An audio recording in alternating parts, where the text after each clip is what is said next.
Ooh, all right, beautiful people.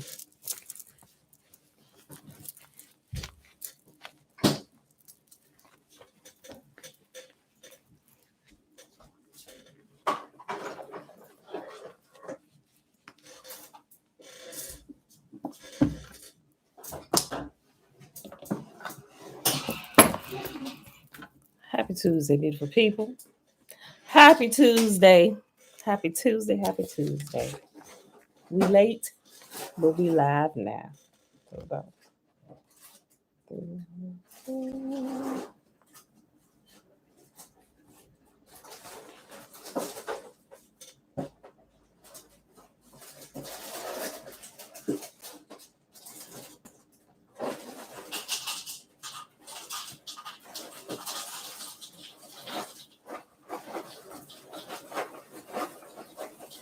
All right, beautiful people. Happy Tuesday. It is November the 16th, 2021, day 303 of year 3. I'm sorry. I was trying to watch her. It's day 303 of year 3 of reading through the books of the law and the prophets. And of the 3-year consecutive day count is day 971. Why would you kick that under there? Pick that up and throw that away. I'm sorry, y'all. Mom, shalom, shalom. Tiffany Hager, hey. Listen, y'all. I'm extremely late today. Not only am I late, my entire household is late. Like when I say we all overslept, we all overslept. My whole house must have been tired. My entire house must have been tired. Look, my mama calling, project manager was calling. Are y'all okay? James, are you on site? Pam, is there video today? Like, not even a child woke up. Normally, if we oversleep sometime, there's always a child that's up early, right? Nobody's woke. Bella even came and got in our bed and she woke up when we woke up. Yo, think you catch a couple minutes before you go to work? Yeah, just now getting up about 30 minutes ago. Like when I posted, we're going to be live at 8:30. I was literally, y'all, just cracking my eyes. We must have been real tired, right? I saw this little clip by this video that Josh Pray. I don't really watch him all the time, but he said something. He was talking about what happens to your body when you get over 30. It's funny because we be talking about, man, once we hit 40, it's just like some things it changed, right? But it was funny. He said after 30, I say after 40, he said, you don't take naps. Naps take you. I was rolling. That was hilarious, right? Yeah, because sometimes it's just like, oh, I must have really needed it because we ain't hear alarm clocks or nothing. And we were up late talking about business and stuff. So we did go to bed extremely late, like after 2 o'clock late. So made sure everything was set. We ain't hear nothing. Nothing. So that's why we late today. Everybody overslept. All right, beautiful people. So today we are reading Psalms 104 through 108, and we picking up where we left off at yesterday in Shakespeare's Secret Messiah on page 236. So if you got to go to work, like Tiffany, I know I was like Tiffany definitely ain't gonna make it today. Hey, we recorded. Just come back, or if you can listen while you at work, I ain't saying you should make a habit of that because you on your boss's time. You should be giving your full attention to him and what you're supposed to be doing. But I'm just saying, you can come back here. We're always recorded, right? With that being said, guys, our website is up. So we're getting everything in order. So it looks, it doesn't look like we're just this fly by night social media. And if YouTube decide they want to take our stuff down, we lose all our content. I got a couple people that I know personally that have had all of their don't say right here, say right there, their YouTubes terminated for speaking what they deem to be the truth. Maybe some people didn't like it. Some people reported them. They get strikes because they just said different things that YouTube doesn't like, or you're going against the community rules.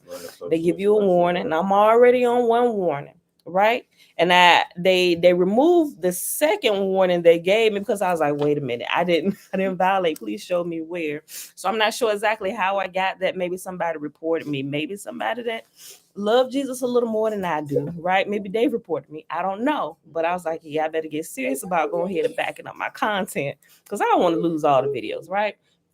So I got the website set up. That's step one. Now I'm working on a video hoster.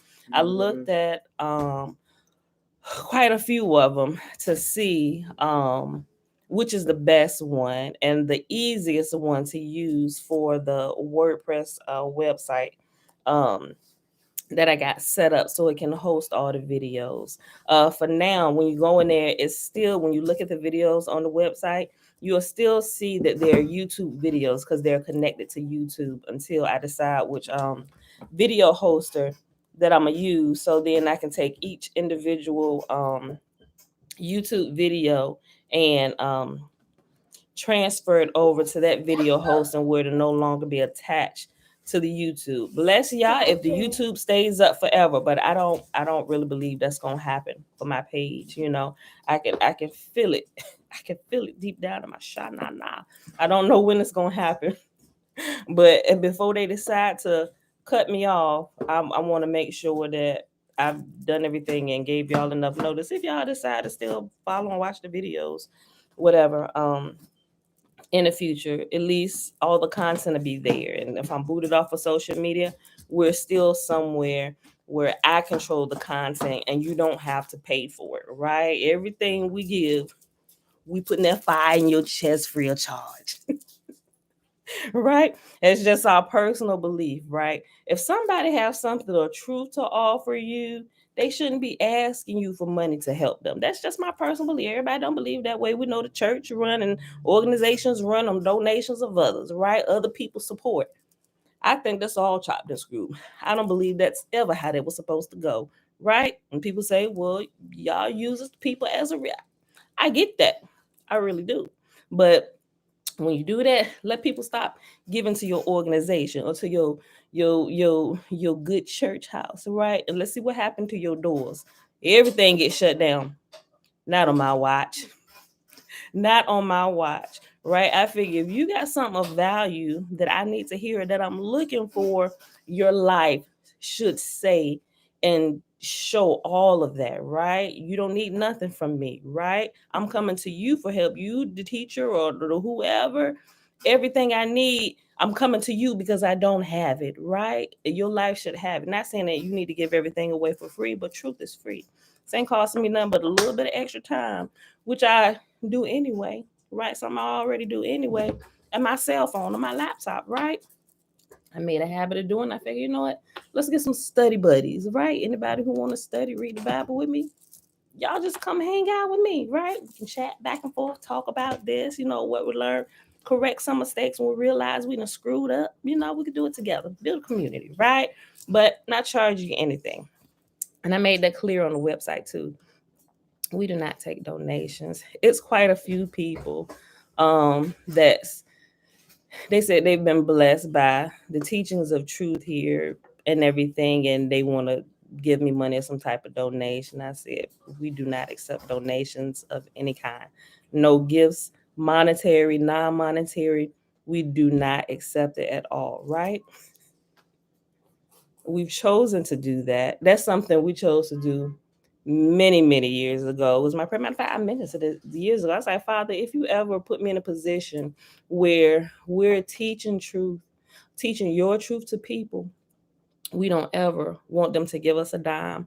Bless our hands, bless the work of our hands, our business to where we can take care of everything ourselves, right? And if people want to give, good and well. But still, I'm going to tell you, take that money, find somebody that need it in your family.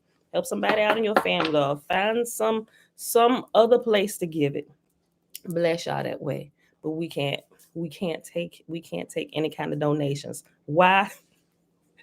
In the words of my husband, nigga, won't you talking crazy to us because you gave us $25? We're gonna put this fire in your chest free of charge. All right, y'all, let's get started.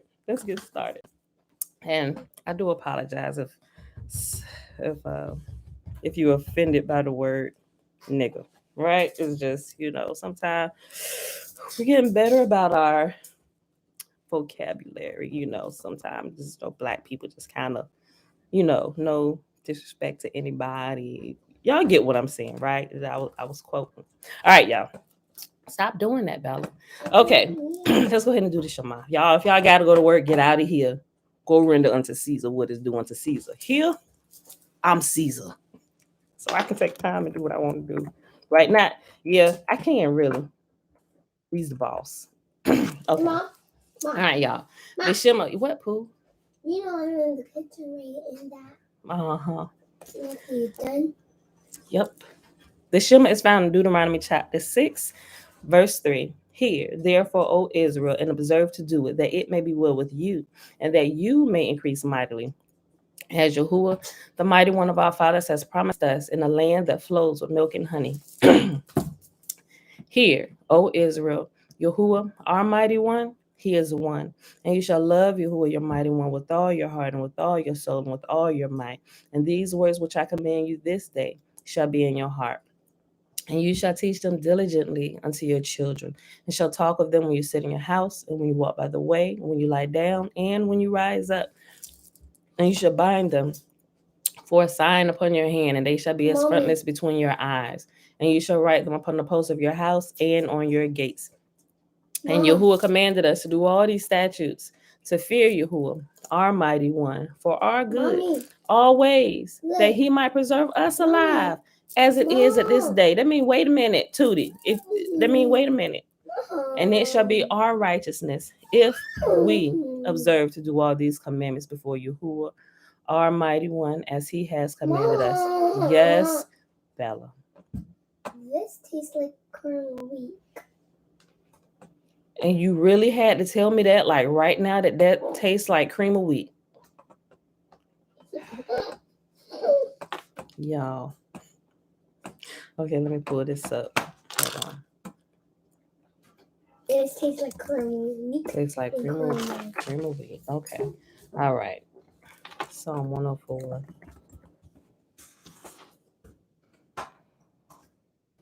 Justice and bring this up. Bring y'all back up. Jake, shalom. Demi, shalom, shalom. Yesaf, shalom, shalom. Yes, truth belongs to Yah. Bless him and him alone. Right? All right. All right, Psalm 104. Let all that I am praise Yahuwah. O Yah, my God, how great you are. You are robed with honor and majesty. You are dressed in a robe of light. You stretch out the starry curtain of the heavens. You lay out the rafters of your home in the rain clouds. You make the clouds your chariot. You ride upon the wings of the wind. The winds are your messengers. Flames of fire are your servants. You place the world on its foundation so it would never be moved.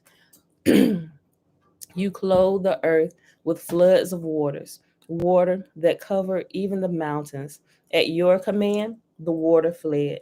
At the sound of your thunder, it hurried away.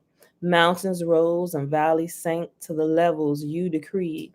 Then you set firm boundary for the seas, so they never again will cover the earth. You make springs pour waters into the ravines, so streams gush down from the mountains. They provide water for all the animals, and the wild donkeys quench their thirst. The birds nest beside the streams and sing among the branches of the trees. You send rain on the mountains from your heavenly home, and you fill the earth with the fruit of your labor. You cause grass to grow for the livestock and plants for people to use. You allow them to produce food from the earth, wine to make them glad, olive oil to soothe their skin, and bread to give them strength. The trees of Yahuwah are well cared for, the cedars of Lebanon that he planted. There are birds that make their nests, and there the birds make their nests, and the storks make their homes in the cypresses. High in the mountains live the wild goats, and the rocks form a refuge for the hyraxes. You made the moon to mark the seasons, and the sun knows when to set. You send the darkness, and it becomes night when all the forest animals prowl about. Then the young lions roar for their prey, stalking the food provided by Yahuwah. At dawn, they slink back into their dens to rest. Then people go off to their work, where they labor until evening. O Yah, what a variety of things you have made! In wisdom, you have made them all. The earth is full of your creatures. Here is the ocean, vast and wide, teeming with life of every kind, both large and small. See the ships sailing along, and Leviathan, which you made to play in the sea. They all depend on you to give them food as they need it. When you supply it, they gather it. You open your hand to feed them, and they are richly satisfied. But if you turn away from them, they panic. When you take away their breath, they die and turn again to dust. When you give them your breath, life is created, and you renew the face of the earth. May the glory of Yahuwah continue forever. Yahuwah takes pleasure in all he has made. The earth trembles at his glance, the mountains smoke at his touch. I will sing to Yahuwah as long as I live. I will praise my God to my last breath. May all my thoughts be pleasing to him, for I rejoice in Yahuwah. Let all sinners vanish from the face of the earth. Let the wicked disappear forever. Let all that I am praise Yahuwah. Praise Yahuwah. Next chapter, y'all. Psalm 105. Give thanks to Yahuwah and proclaim his greatness. Let the whole world know what he has done. Sing to him. Yes, sing his praises. Tell everyone about his wonderful deeds. Exalt in his holy name. Rejoice, you who worship Yahuwah. Search for Yahuwah and for his strength. Continually seek him. Remember the wonders he has performed, his miracles, and the rulings he has given, you children of his servant Abraham, you descendants of Jacob, his chosen ones. He is Yahuwah, our God. His justice is seen throughout the land. He always stands by his covenant, the commitment he made to 1,000 generations. This is the covenant he made with Abraham and the oath he swore to Isaac. He confirmed it to Jacob as a decree and to the people of Israel as a never ending covenant. I will give you the land of Canaan as your special possession. He said, excuse me, he said this when they were few in number, a tiny group of strangers in Canaan. They wandered from nation to nation, from one kingdom to another. Yet he did not let anyone oppress them. He warned kings on their behalf. Do not touch my chosen people, and do not hurt my prophets. He called for a famine on the land of Canaan, cutting off its supply. Then he sent someone to Egypt ahead of them, Joseph, who was sold as a slave. They bruised his feet with fetters and placed his neck in an iron collar until the time came to fulfill his dreams. Yahuwah tested Joseph's character. Then Pharaoh sent for him and set him free. The ruler of the nation opened his prison door. Joseph was put in charge of all the king's household. He became ruler of all the king's possessions. He could instruct the king's aides as he pleased and teach the king's advisors. Pay attention to what happened. Yahuwah always does this. This is always the way he operates. Pay attention. Some people they completely miss it. When Yahuwah blesses his people, he always prepares them many years ahead of time, right? So think about the people being delivered from Egypt by Moses, waiting on a deliverer, which was Moses, right? Joseph was another deliverer, right? Joseph was being prepared for this position his entire life while he thinking, oh my gosh, my family hate me. But Yahuwah was preparing him, right? He sent him way ahead of time. The way he got there, he didn't realize All of this was to test his character and build his faith in Yah with every step that he took, right? While everything was going on with Israel, while they continue living, not even thinking about Joseph. Some may have been, and some just wrote him off as dead, right? He's gone, we'll never see him again. Their salvation came from the most unlikely place, right? It was Joseph, who they hadn't seen for many, many years, right? Listen, let me go back up a little bit.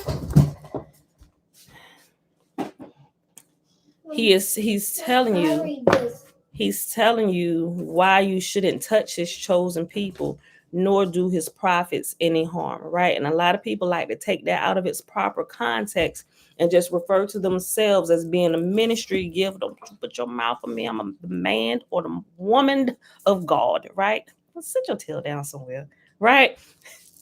Mostly everybody takes this out of context, not realizing it's not talking about an individual person, but it can be relating to an individual person, i.e., those whom Yahuwah do deem as prophets, that he has set as prophets, right?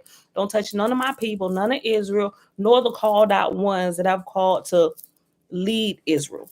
And their leaders will come from within themselves, right? Listen, let's go back up. Listen. Let me just reread, y'all. Hold on. I'll go back up to verse 7. Pay attention. He giving the whole story of how he deals with us. It's just summed up here. Listen. Okay, now put it down. Told you don't play with my iPad. Okay. He is Yahuwah, our God. His justice is seen throughout the land. Like if we had a bird's eye view of the lives of Yahuwah's people, if we just step back, we can see Yahuwah operating in every single area where it seemed like individual catastrophes and things are going on.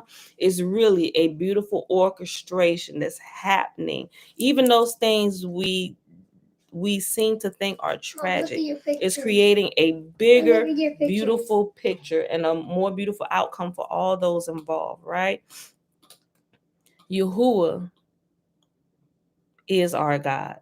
His justice is seen throughout the land. He always stands by his covenant, the commitment he made to 1,000 generations. This is the covenant he made with Abraham and the oath he swore to Isaac. He confirmed it to Jacob as a decree and to the people of Israel as a never-ending covenant. And here's what it is. I will give you the land of Canaan as your special possession. Remember, the land of Canaan is the promised land, right? It was the land that was always promised to Israel, even before Canaan's father took the land and named it after his son. It doesn't matter that it's been called Canaan land, the land of Canaan, all these times. The land still belongs to Israel. And it's more than just this little, right? Listen. So when you think of promised land, it's the land that was always promised to us from the beginning when he gave it to us, right? Go read Jubilees. He confirmed it to Jacob as a decree and to the people of Israel as a never-ending covenant. I will give you the land of Canaan as your special possession, right? You got to be careful because they're trying to get you to give up land. That's all they've been doing. They taking everything you own. And the most valuable thing is the land. That's why most Yahuwah's people don't own nothing. I'm like, y'all better get y'all some land. Look. He said this when they were few in number, a tiny group of strangers in Canaan. They wandered from nation to nation, from one kingdom to another. Yet he did not let anyone oppress them. He warned kings on their behalf. Do not touch my chosen people and do not hurt my prophets. He called for a famine on the land of Canaan, cutting off its food supply. Then he sent someone to Egypt ahead of them. Now we're about to talk about Joseph. Pay attention. Then he sent someone to Egypt ahead of them, Joseph, who was sold as a slave. They bruised his feet with fetters and placed his neck in an iron collar. They already violating, right? Do not touch my chosen people. Do not hurt my prophets. Although they didn't know at the time that Joseph was chosen. Then he sent someone to Egypt ahead of them, Joseph, who was sold as a slave. They bruised his feet with fetters and placed his neck in an iron collar until the time came to fulfill his dreams. Until the time came to fulfill his dreams, Yahuwah tested Joseph's character. Then Pharaoh sent for him and set him free. The ruler of the nation opened his prison door. Joseph was put in charge of all the king's household. He became ruler over all the king's possession. He could instruct the king's aides as he pleased and teach the king's advisors. Then Israel arrived in Egypt. Jacob lived as a foreigner in the land of Ham, and Yahuwah multiplied the people of Israel until they became too mighty for their enemies. Then he turned the Egyptians against the Israelites, and they plotted against Yahuwah's servants. It was Yahuwah that turned the Egyptians against his own people, right? He developing the character and the faith of his people. People, listen. Then he turned the Egyptians against the Israelites, and they plotted against Yahuwah's servants. But Yahuwah sent his servant Moses along with Aaron, whom he had chosen. They performed miraculous signs among the Egyptians and wonders in the land of Ham. Yahuwah blanketed Egypt in darkness, for they had defied his commands to let his people go. He turned their water into blood, poisoning all the fish. Then the frogs overran the land and even invaded the king's bedrooms. When Yahuwah spoke, flies descended on the Egyptians, and gnats swarmed across Egypt. He sent them hail instead of rain, and lightning flashed over the land. He ruined their grapevines and fig trees and shattered all the trees. He spoke, and hordes of locusts came, young locusts beyond number. They ate up everything green in the land, destroying all the crops in their fields. Then he killed the oldest son in each Egyptian home, the pride and joy of each family. Yahuwah brought his people out of Egypt, loaded with silver and gold, and not one among the tribes of Israel even stumbled. Egypt was glad when they were gone, for they feared them greatly.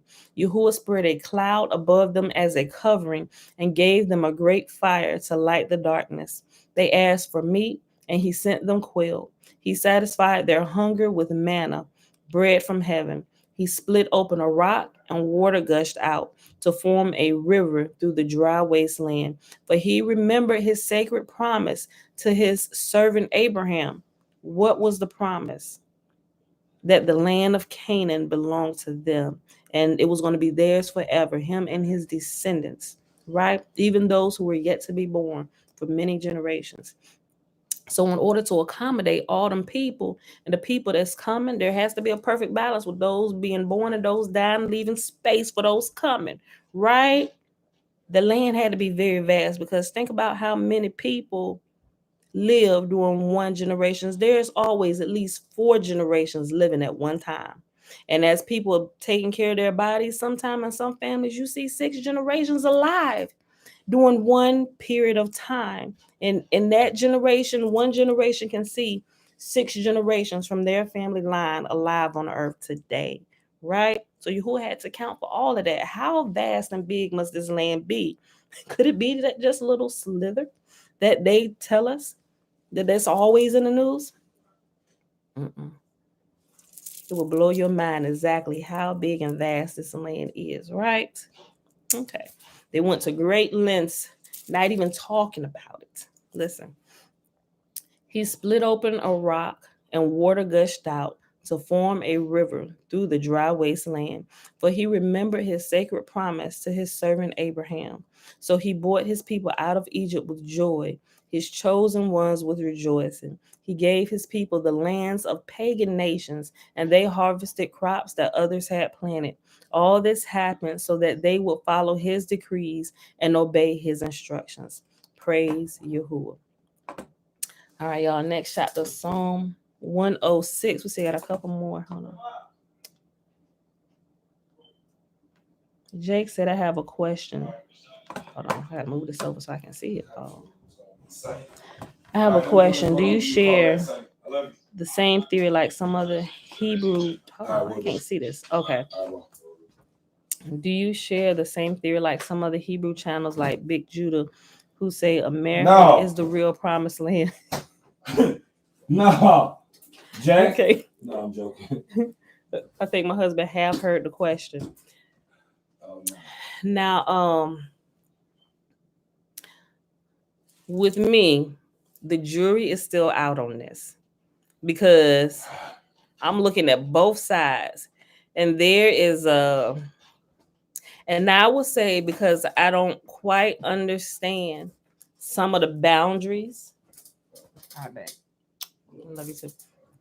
Some of the boundaries, um, and how the land was divided up. I don't know, right? But here's, I'm still kind of conflicted about it, y'all. And that's not say kinda because in one vein, the information is good and solid for this. It's here, right? Over in the region with Africa. And then there's a lot of good information, historical documents where the Americas is part of that land, right? Not all of the land, but it is part of the land. I'm still looking at it. Just to be honest, I'm looking at it. But then I had to think, I'm like, okay, what about the surrounding nations that we always read about that Israel was at war with, right? Some of them had to be kind of close. So we look at some of these nations and see if we use the names of the lands today. Some of the names, some of the lands still retain the same name or close to the same name that they had in the biblical days, right? Um, some of them have been changed multiple times to further keep it hidden, right? They changed the. You got both numbers of ATI and Keith, the number himself. So You texted to me? yeah. Okay. Both. All right. So we'll verify with your dad. He said Friday, right? You got to Keith if he's up in that day. Okay. I'll just double check. But even the maps, everything, when I say everything has been screwed with, everything has been screwed with. So I'm at the point now, I'm like, you know what, a little bit of fasting and like really prayer and fasting on top of the research you're looking at, because you got to go back to maps. Because some people, they like when they talking about, they like to use like the maps from the 1500s. And earlier on, you'll see I actually ordered some maps and I actually kind of showed them, right? But there are some land masses that are not on our map, that is not on our current maps that we have, right? They've just kind of removed them. And also the maps are, the way we look at the map today, the way we're looking at it, which looks right side up, is really upside down, right? So all of these things I'm taking into consideration. I don't argue the point with either because I really think it's a combination of both of the land masses over here and over there, right? Not all of it, but a portion of it. But you have to also remember, Africa is not that far away from from from the Americas, right? And if you do some history, you will realize that there are some very there were some popular trade routes that were being traveled to where those who lived in the African region, where they traveled because they traded like with the South American continent and stuff. And even when they have sandstorms, guys, you see it on the news. They said we got sub-Saharan dust from Africa. It's like, okay, so how close must Africa be for them to get dust in Texas? Like dust from the desert of the Saharan desert in Texas, you would think flying all, it's gonna lose momentum and going all over all the water. So all these things I take into consideration. I wouldn't say, and I haven't watched Big Judah's videos, and I don't know how long. I did look at some of his stuff. Some of his stuff was really interesting, and he gave me some insights on some things that kind of added to my study, which some things I hadn't thought about. So I went and pulled up some references and some different manuals and some older texts and began looking into it. But with me, the jury is still out. But I really believe it's a it's I would say it's a compilation, it's a portion of both land masses, because I wouldn't say that it's, don't quote me on this, but at this point, I wouldn't say it's all of the Americas, North and South, simply because, and I could be like, I really could be wrong on this. Simply because the other nations who were surrounding them and the ones who they were at war with, right? So if we read some of the stories in the Old Testament and we pick out those nations that were at war with them and kind of look at some of the maps that they give us as they're explaining on how far different places were, you have to look at it now. Okay, most of the time they were either walking or they were riding on donkeys, mules, horses, right? We kind of sped up time to where we can get to places a lot faster, so it doesn't take us as much time to cross certain lands. But guys, I think there's like I got a lot of research on this, but it when I say there's missing land masses, there are there are missing land masses. Like, not that they're missing, they're here. We just aren't allowed to go there, right? They keep it hidden. They don't put it on the map, so nobody thinks about it, right? But they still exist. They still exist.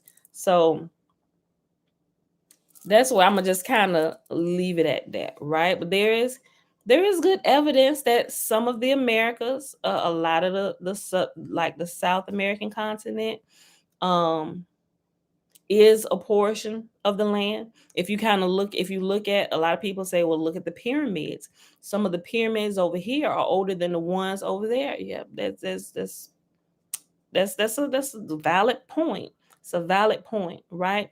But also remember that there were places, as Israel traveled and moved around and as they was dispersed, because they migrated a lot, right? When they went and they set up shop and they lived in other places, they brought their culture with them.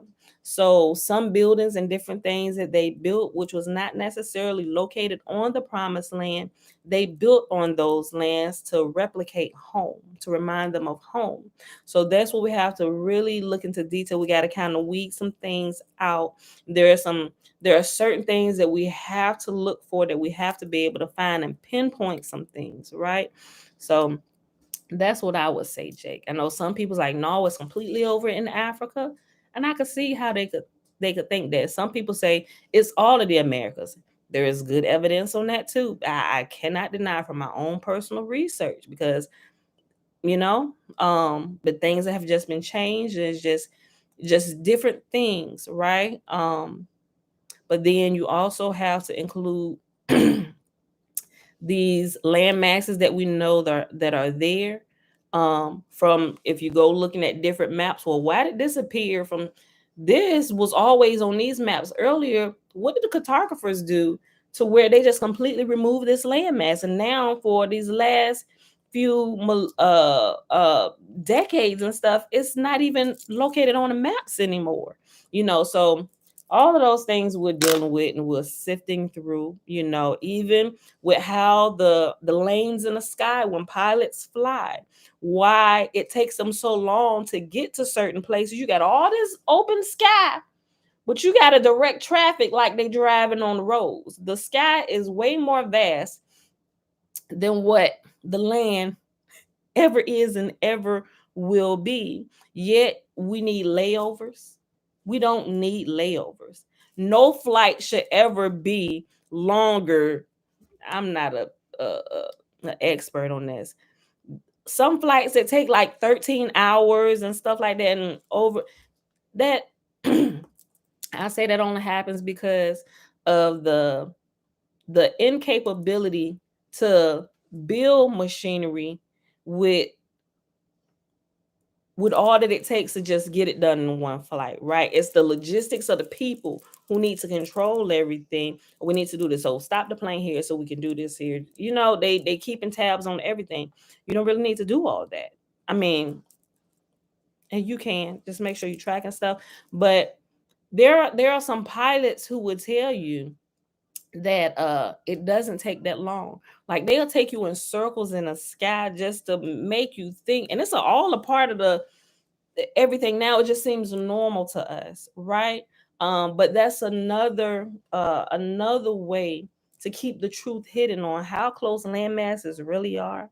And people talk about Pangea with the land masses broke. Like all of these things you have to consider.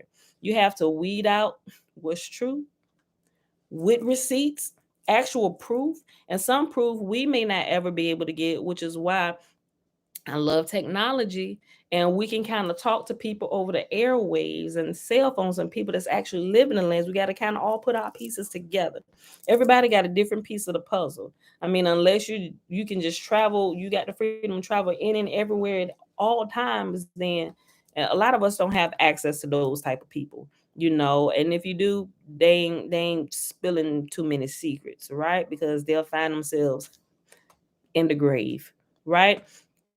So, but there is good evidence that America is a portion of the promised land, right?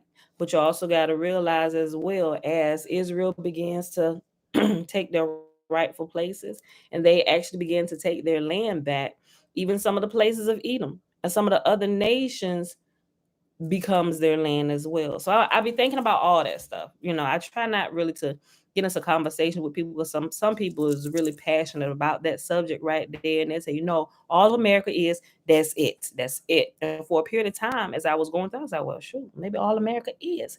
But then I was like, what about the surrounding nations who was always at war with? I said they have to be close. Well, not all of them, but some of they have to be kind of close. So we have to not just look at our land, but to make sure it lines up, we also have to be able to locate our enemies and where they were positioned as well. So I hope that. Okay, he said, okay, thanks.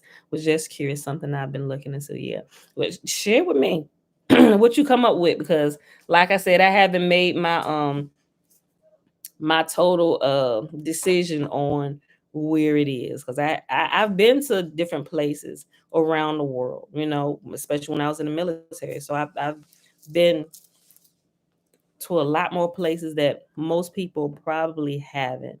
And there were some things that I've seen that makes me think about things that I read in the Bible, especially when I was going through the Suez Canal, right? And so just different things like that, I began to add up with the land masses and looking into things, right? Okay. And the Suez Canal is a man-made canal, right? That allowed, which caused a division of land as well, right? They divided it and said, oh, this portion up here will place Israel or the Jewish people, Jews right up here. This is all your land right here. From here, the Suez Canal, all the way up. That's a lie. You divided up the land. Ain't no such thing as Northeast Africa, my G. No, I'm sorry. Not Northeast Africa. Um, ain't no such thing as the Middle East. It's Northeast Africa. That's what it is. It's still Africa. They didn't divided that land up like this is its own little continent by itself. That's foolery. That's foolery. Because although you cut a canal through up here where we can see, you ain't changing no tectonic plates, my G, underwards. So if we was to look at this landmass under, we will see the perfect landmass going all the way around on how it was when Yahuwah created it.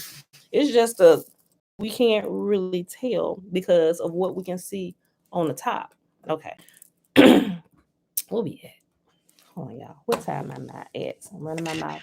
43 minutes, Weenie. Let me hurry up and finish reading these Psalms. Psalm 106. Praise Yahuwah. Give thanks to Yahuwah, for he is good. His faithful love endures forever. Who can list the glorious miracles of Yahuwah? Who can ever praise him enough? There is joy for those who deal justly with others and always do what is right. Remember me, Yah, when you show favor to your people. Come near and rescue me. Let me share in the prosperity of your chosen ones. Let me rejoice in the joy of your people. Let me praise you with those who are your heritage. Like our ancestors, we have sinned. We have done wrong. We have acted wickedly. Our ancestors in Egypt were not impressed by Yahuwah's miraculous deeds. They soon forgot his many acts of kindness to them. Instead, they rebelled against him at the Red Sea. Even so, he saved them to defend the honor of his name and to demonstrate his mighty power. He commanded the Red Sea to dry up. He led Israel across the sea as if it were a desert. So he rescued them from their enemies and redeemed them from their foes. Then the water returned to cover their enemies. Not one of them survived. Then his people believed his promises. Then they sang his praise. Yet how quickly they forgot what he had done. They wouldn't wait for his counsel. In the wilderness, their desires ran wild, testing Yahuwah's patience in that dry wasteland. So he gave them what they asked for, but he sent a plague along with it. The people in the camp were jealous of Moses and envious of Aaron, Yahuwah's holy priest. Because of this, the earth opened up. It swallowed Dathan and buried Abiram and the other rebels. Fire fell upon their followers. A flame consumed the wicked. The people made a calf at Mount Sinai. They bowed before an image made of gold. They traded their glorious God for a statue of a grass eating bull. They forgot Yahuwah, their Savior, which had done such great things in Egypt, such wonderful things in the land of Ham, such awesome deeds at the Red Sea. So he declared he would destroy them. But Moses, his chosen one, stepped between Yahuwah and the people. He begged him to turn from his anger and not destroy them. The people refused to enter the pleasant land, for they wouldn't believe his promise to care for them. Instead, they grumbled in their tents and refused to obey Yahuwah. Therefore, he solemnly swore that he would kill them in the wilderness, that he would scatter their descendants among the nations, exiling them to distant lands. Then our ancestors joined in the worship of Baal at Peor. They even ate sacrifices offered to the dead. They angered Yahuwah with all these things, so a plague broke out among them. But Phinehas had the courage to intervene, and the plague was stopped. So he had been regarded as a righteous man ever since that time. At Meribah, too, they angered Yahuwah, causing Moses serious trouble. They made Moses angry, and he spoke foolishly. Israel failed to destroy the nations in the land as Yahuwah had commanded them. Instead, they mingled among the pagans and adopted their evil customs. They worshiped their idols, which led to their downfall. They even sacrificed their sons and their daughters to the demons. They shed innocent blood, the blood of their sons and daughters, by sacrificing them to the idols of Canaan. They polluted the land with murder. They defiled themselves by their evil deeds, and their love of idols was adultery in Yahuwah's sight. This is why Yahuwah's anger burned against his people, and he harbored his own special possession. He handed them over to the pagan nations, and they were ruled by those who hated them. Their enemies crushed them and brought them under their cruel power. Again and again, he rescued them, but they chose to rebel against him, and they were finally destroyed by their sin. Even so, he pitied them in their distress and listened to their cries. He remembered his covenant with them and relented because of his unfailing love. He even caused their captors to treat them with kindness. Save us, O Yahuwah our God. Gather us back from among the nations so that we can thank your holy name and rejoice and praise you. Praise Yahuwah, the God of Israel, who lives from everlasting to everlasting. And let all the people say, Amen. Praise Yahuwah. All right, beautiful people. We're going to pause here. I put 104 to 108, not realizing how long they were. So we're going to stop right here at 106, which is our normal 3 chapters for the day. So that was 104 through 106. All right, y'all. Shalom, Perry. Shalom, shalom. Trina, hey. All right, y'all. So let's go over here. What we got? We have 48 minutes. We ain't going to finish this chapter today, which we should have been finishing today. So So hop on over here, page 235. This is chapter 9. Guys, we might not start in chapter 11. Will we start talking about Revelation till Saturday or Sunday? But anyway, all right, y'all. There was something else I was about to say. Something. Oh, Jake. Back to the thing. Another thing. Also think about Antarctica, right? There's a lot going on with Antarctica that we don't really know about. And the real purpose of all the nations having a treaty that we can't agree on nothing else, but we're gonna agree that ain't nobody gonna go over here into Antarctica. We're gonna set up bases. You got a representative from every nation set up over here in Antarctica, but we ain't gonna let nobody else go, right? This is something that we just kind of need to keep under wraps, right? Look into that too, because that plays that has us that had how can I say this?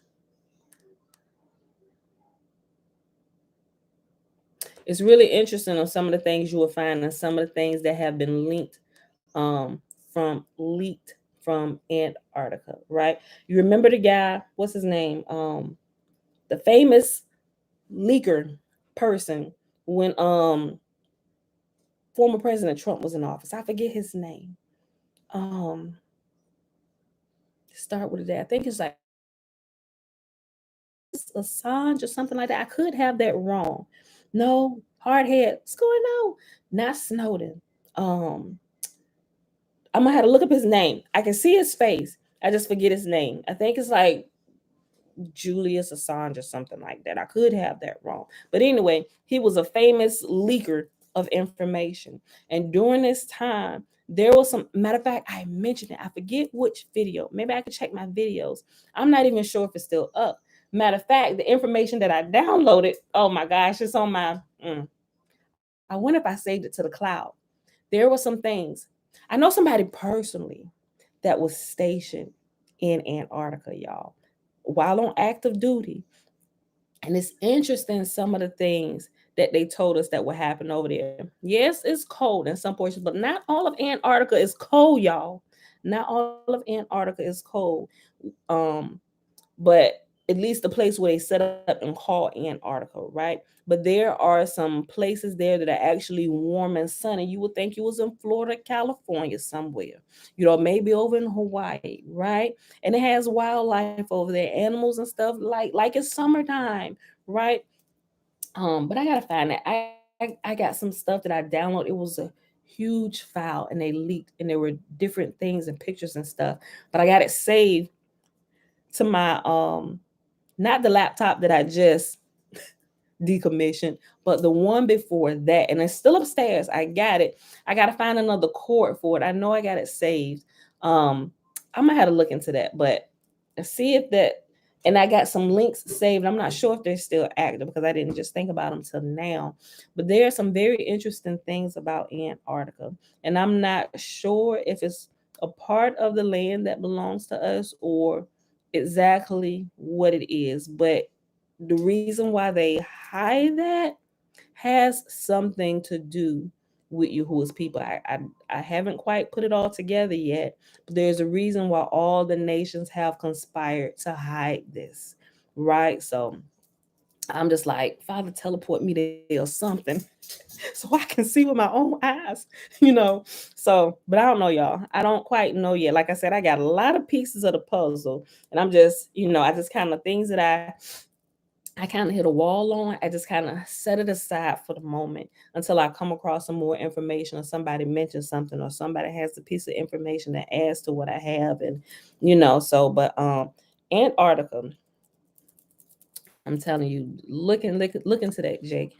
I'm not sure if you have already, but there are some interesting things, right? Okay. But for the sake of time, let's get back to the reading because I really should be ending it today. So let me go ahead and read a little bit of this. Okay, pause on page 235. I mean, shucks, we already like an hour late starting, but if you got to go to work, get out of here. Go render unto Caesar what is due unto Caesar, right?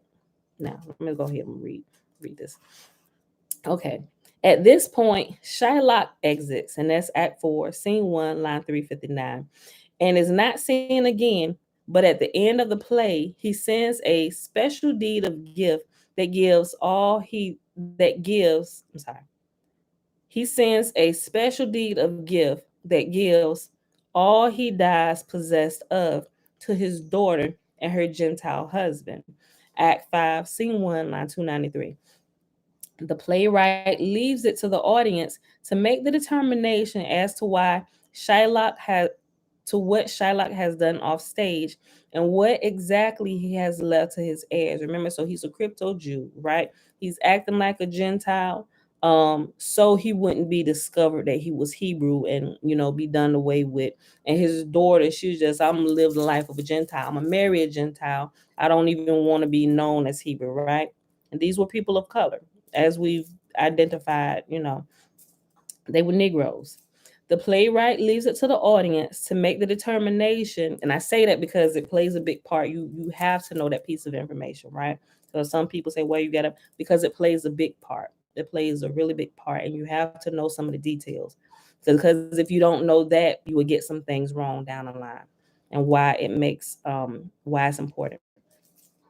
The playwright leaves it to the audience to make the determination as to what Shylock has done off stage and what exactly he has left to his heirs. Since this play uses the word choice or its derivatives over 40 times, it is appropriate that the audience is presented with a choice as to how Shylock responded. The surface narration suggests that Shylock decided that he loved his daughter, so he has converted to Christianity and signed the deed of gift that allowed, excuse me, that allowed her to inherit his wealth.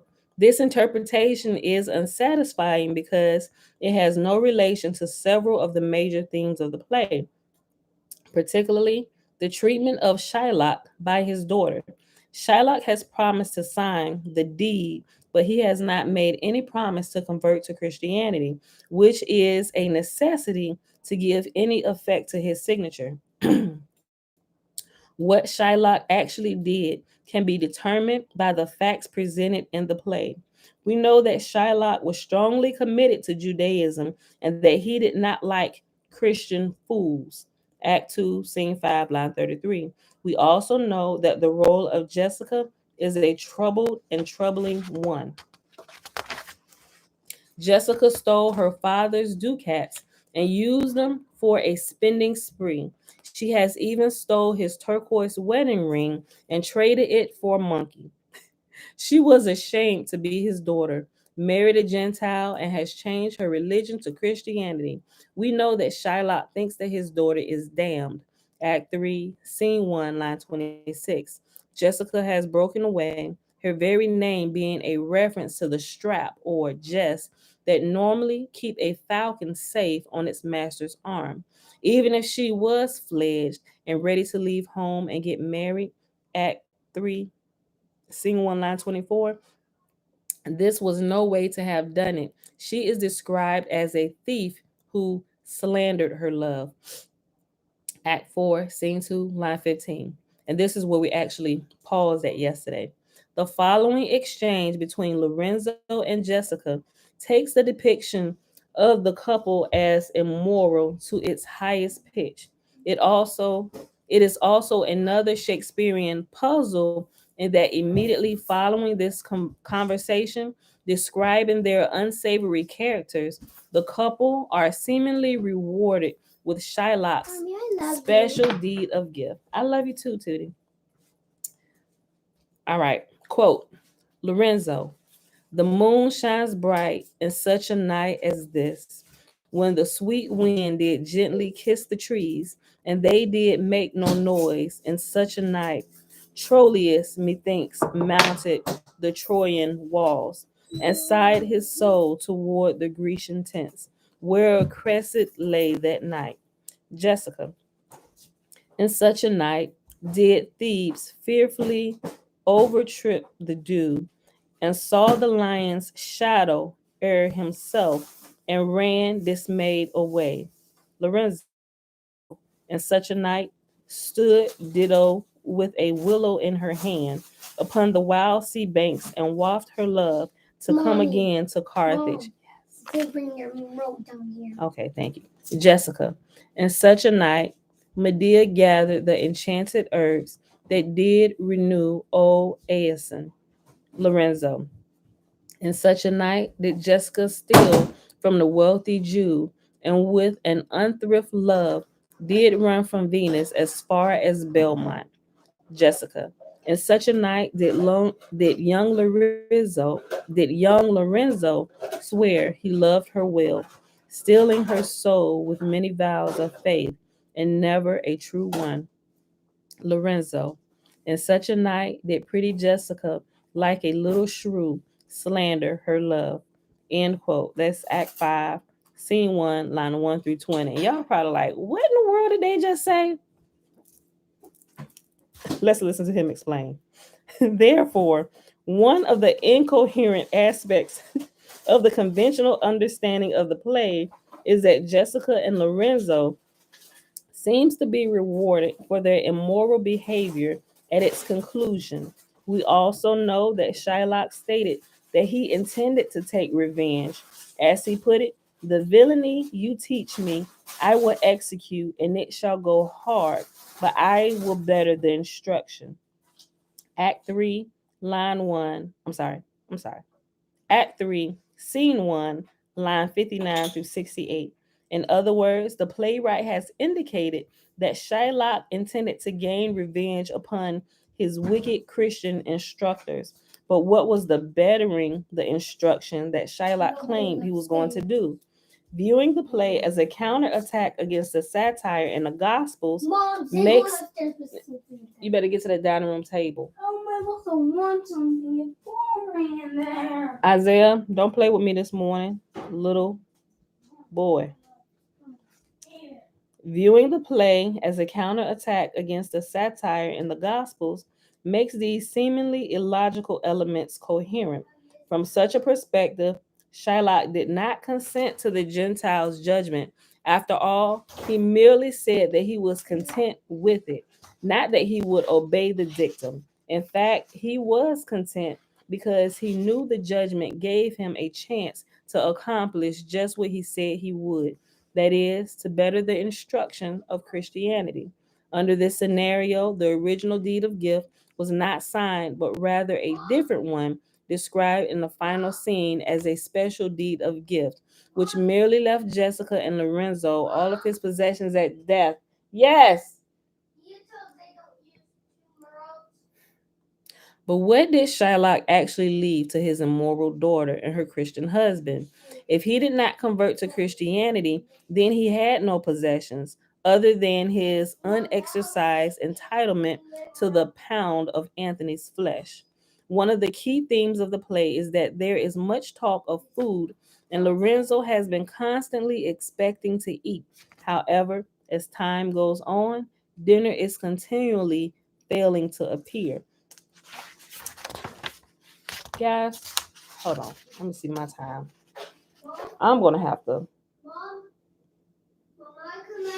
I'm gonna have to pause. We started so late because I got some business I have to take care of. I really do want to finish this, and I was gonna try and push it, but I absolutely can't. It's 9:30, and I got some stuff that I absolutely must get done today. Right? I ain't on Caesar's time, but as a good business owner, there are just certain deadlines that we have to meet that we're in charge of, and if we don't keep, it affects the entire company, the people who work for us. So we got to pause right here, right?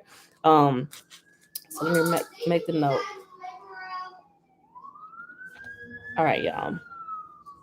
So with that being said, I hope you enjoyed the reading for today. We'll finish this tomorrow. I make sure we on time. We'll go to bed early tonight, y'all, so I don't oversleep. So my whole house can get up on time. Because a lot of time, if I don't get up, my whole house will sleep. So I'm like the alarm clock for my whole house, saying that I'm always up very early in the morning, right? So if anybody else is running behind or sleeping in, I'll wake them up, right? So if I oversleep, the entire house will oversleep. All right, yes, baby girl.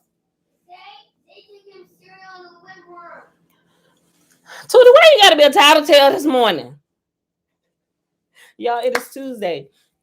November the 16th, 2021, day 303 of year 3 of reading through the books of the law and the prophets. And of the 3-year consecutive day count, day 971. We read Psalm 104 through 106, and we read a little bit more of chapter 9 in Shakespeare's Secret Messiah, page 236 to 238.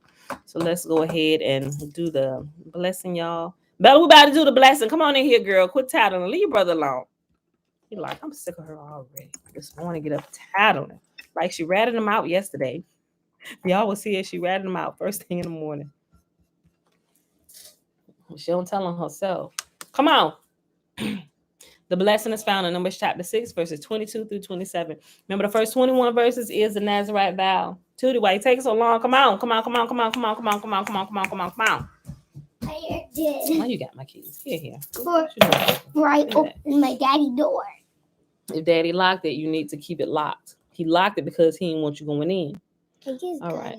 And Yahuwah spake unto Moses, saying, Speak unto Aaron and unto his sons, saying, On this wise ye shall bless the children of Israel, saying unto them, Yahuwah will kneel before us, presenting gifts, and will guard us with a hedge of protection. Yahuwah will illuminate the wholeness of his being towards us, bringing order, and he will provide us with love, sustenance, and friendship. Yahuwah will lift up his wholeness of being and look upon us, and he will set in place all we need to be whole and complete. And they shall put my name upon the children of Israel, and I will bless them. All right, beautiful people. I love y'all, and I will see y'all tomorrow morning on time, bright and early, 7:15 a.m. Eastern Standard Time. Peace. Don't forget to go check out the website I got set up, y'all. Give me some feedback on it, right? I ain't paid nobody to do it. I actually designed it myself. I wanted to get some up and going so we can get the videos and transfer the content so I can control my own content. Girl, go ahead and end this video. So let me know what y'all think. All right.